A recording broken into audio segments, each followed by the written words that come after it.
नमस्कार, आप देख रहे हैं हिमाचल आज तक। तो चलिए नजर डालते हैं आज की सुर्खियों पर। सुजानपुर का मूड चेक करेंगे मुख्यमंत्री सुक्खू। सुजानपुर यानी सुजान अर्थात बुद्धिमान या विद्वान लोगों का शहर। इतिहासकारों की माने तो 1761 ईस्वी में कटोच वंश के राजा घमंड चंद ने देश भर से हर क्षेत्र में निपुण लोगों को यहाँ लाकर इस सुजानपुर शहर को बसाया था। जैसा कि सब जानते हैं कि 100 साल से अधिक पुराने किले के अलावा मंदिर और यहाँ बहुत कुछ ऐसा है जिसका अपना रोचक इतिहास है। खैर, ये तो हो गई गुजरे जमाने की बातें, लेकिन 64,763 मतदाताओं वाले इस शहर का एक इतिहास यह भी है कि आज से करीब 7 साल पहले यहाँ के लोगों ने घोषित मुख्यमंत्री चेहरे को भी हरा दिया था। इसकी चर्चा इस लंबी समय अवधि में लोग अपने अपने ढंग से करते रहे और आज भी कर रहे हैं। चुनावी बयार में यह चर्चा इसलिए एक बार लोगों की जुबान पर आई है क्योंकि जिला हमीरपुर से ताल्लुक रखने वाले प्रदेश के वर्तमान मुख्यमंत्री की भी प्रतिष्ठा एक बार फिर से दाव पर लगी है और इसकी कड़ियां जिला के 2 विधानसभा क्षेत्रों से जुड़ी है, जिनमें सुजानियों का शहर भी शामिल है। इसी सुजानपुर का एक इतिहास यह भी है कि यहाँ की जनता पिछले 3 टर्म से एक ही नेता को जिताकर विधानसभा की दहलीज के अंदर भेजती आ रही है, चाहे उसने आजाद चुनाव लड़ा हो या फिर कांग्रेस की टिकट पर लड़ा हो। आज समीकरण ऐसे बने हैं कि वही नेता बतौर भाजपा प्रत्याशी मैदान में है। खैर, राजनीति में सब संभव है। अब देखने वाली बात यह होगी कि क्या सुजानपुर की बुद्धिमान जनता इतिहास दोहराएगी या नया इतिहास बनाएगी। पूरे प्रदेश की नजरें खास तौर पर इस विधानसभा क्षेत्र पर लगी है।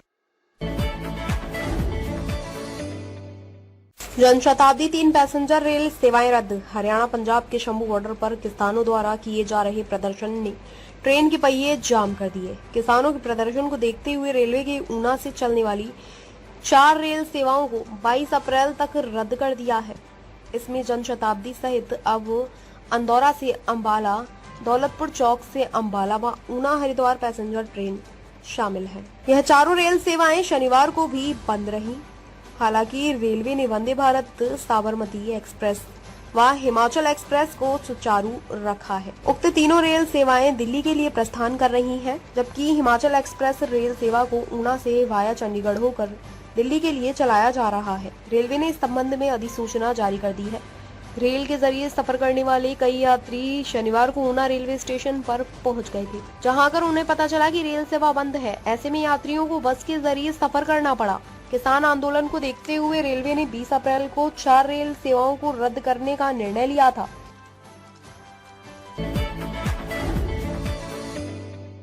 एमएसपी से नीचे शराब बेचने पर सरकार को चूना। हिमाचल प्रदेश के कई एक्साइज पॉलिसी लागू होते ही हिमाचल पंजाब सीमा पर स्थित शराब के ठेकों पर शुरू हुए नए खेल से प्रदेश सरकार को राजस्व का तगड़ा चूना लग सकता है।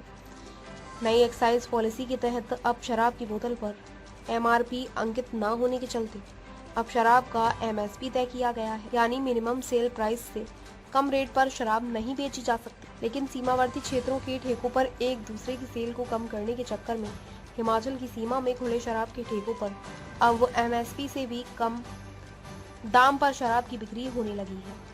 यह नया तरीका पंजाब के ठेकों को झटका देने के लिए शुरू हुआ था, लेकिन अब इन ठेकों ने कई लोग कम दाम पर शराब उठाकर प्रदेश के अन्य हिस्सों में इसकी सप्लाई करने लगे। इससे प्रदेश के अन्य जिलों में भी शराब की बिक्री तो प्रभावित होगी ही, बल्कि प्रदेश सरकार को भी जबरदस्त राजस्व का चूना लग सकता है। राज्य कर आबकारी विभाग मौन धारण किए हुए है। पहले ही जिले के कई शराब के ठेके नीलाम करने में राज्य कर एवं आबकारी विभाग को नाको-चने। अब जब किसी तरह से शराब के ठेके नीलाम हो चुके हैं और नई एक्साइज पॉलिसी लागू हो गई है, तो अब शराब की कोई भी बोतल एमएसपी से कम दाम पर नहीं बेची जा सकती। शराब लॉबी ने जिले के अन्य क्षेत्रों में खुले शराब के ठेकों पर तो शराब के दाम आसमान पर पहुंचा दिए हैं, लेकिन पंजाब हिमाचल सीमा पर खुले शराब के ठेकों पर अपनी ही बनाई हुई पॉलिसी चला दी है। तकनीकी खराबी के 3 दिन बाद गगल से दिल्ली रवाना हुआ विमान। गगल हवाई अड्डे पर 18 अप्रैल सुबह 9 बजे दिल्ली से आए स्पाइस जेट का विमान तीसरे दिन तकनीकी खराबी ठीक होने के बाद शनिवार को दिल्ली के लिए रवाना हो गया। भारतीय विमानपत्तन प्राधिकरण सिविल हवाई अड्डा गगल का कार्यकारी निदेशक संजय भारद्वाज ने बताया कि इस विमान में तकनीकी खराबी आ जाने की वजह से इस विमान का कोई पार्ट खराब हो गया है। इस पार्ट को स्पाइसजेट विमान कंपनी का इंजीनियर लेकर आया है और इस विमान को ठीक कर दिया गया है। उन्होंने बताया कि यह विमान ठीक होने के बाद गगल हवाई अड्डे से यात्रियों को लेकर दिल्ली चला गया है। याद रहे कि गगल हवाई अड्डे पिछले 3 दिनों से गगल हवाई अड्डे पर खड़ा है। स्पाइस जेट का यह विमान 18 अप्रैल को दिल्ली से गगल हवाई अड्डे पर यात्रियों को लेकर आया था, लेकिन विमान में तकनीकी खराबी के कारण वापस नहीं जा सका था, जिसके कारण इस विमान को गगल हवाई अड्डे पर खड़ा कर दिया गया था।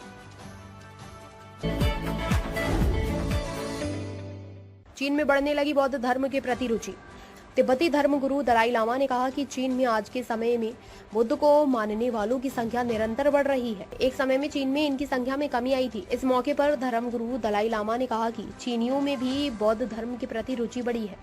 यह शब्द दलाई लामा में शनिवार को मकडोलगंज स्थित मुख्य मंदिर में प्रवचन देते हुए कहे। अब चीन में भी बुद्ध को मानने वालों की संख्या में बढ़ोतरी हो रही है। आज दुनिया के कई हिस्सों में तिब्बती आध्यात्मिक और सांस्कृतिक परंपराओं को तर्कसंगत और व्यावहारिक लाभ के रूप में माना जाता है। बौद्ध नगरी मकडोलगंज स्थित चुगलाखंग बौद्ध मठ में दूसरे दिन शनिवार को देश विदेश से तिब्बती आध्यात्मिक गुरु दलाई लामा का प्रवचन सुनने करीब 7,000 से ज्यादा अनुयायी पहुंचे। इस दौरान स्कूल और कॉलेज के छात्रों, भिक्षुओं, भिक्षुणियों और विदेशियों सहित हजारों तिब्बती आध्यात्मिक प्रवचन के लिए एकत्रित हुए और दलाई लामा ने सुबह तसुगलखांग प्रांगण में 2 मंगोलियाई, 1 पुरुष और 1 महिला सहित 72 देशों से आए अनुमानित 6,100 लोगों की भीड़ के अन्य सदस्यों ने प्रवचन सुना। हिमाचल की खबरों को देखने के लिए जुड़े रहें हिमाचल आज तक के साथ।